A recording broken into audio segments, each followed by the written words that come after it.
অবশেষে ট্রিগার টেনে নিল প্রকৃতি। দক্ষিণ আফ্রিকার রাজধানী কেপটাউনকে বিশ্বের প্রথম খরা শহর ঘোষণা করা হয়েছে। তার সরকার 14 এপ্রিল 2023-এর পরে জল সরবরাহ করতে অক্ষমতার ইঙ্গিত দিয়েছেন। তাহলেই ভাবুন কি অবস্থা বিশ্বের করুণ যাত্রা কিন্তু শুরু হয়ে গেছে। সময় নেই বন্ধু, এমন দিন কিন্তু আমাদেরও আসতে পারে। তাই জল অপচয় বন্ধ করুন। মনে রাখবেন, আমরাও কিন্তু লাতুরে ট্রেনে করে জল পাঠিয়েছিলাম।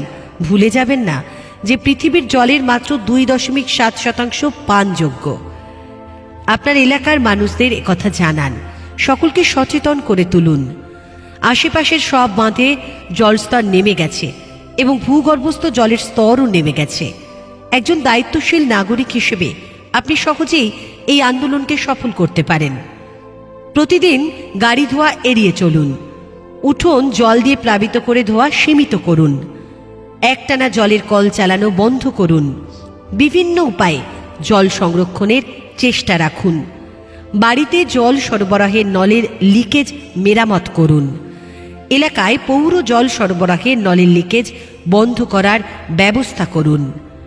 গাছ লাগান, পরিবেশ রক্ষা করুন। গাছপালায় ঝাড়ি ব্যবহার করে জল দান করুন। বাড়ছে তাপ, গলছে বরফ, ভয়ে যে বিশ্বময়, পুঁতলে গাছ জেনে রেখো, তবেই হবে জয়। আমাদের কারণেই তৃষ্ণার্তদের তৃষ্ণা নিবারণ হতে পারে। আগামী প্রজন্ম জলহীনতা থেকে রক্ষা পেতে পারে। তাই আসুন বন্ধু, আর নয় দেরি। পরিবেশ রক্ষায় সামাজিক আন্দোলন এখন থেকেই উদ্যমে শুরু হোক পথ চলা।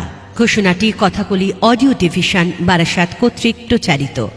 সকলে সুস্থ থাকুন, ভালো থাকুন।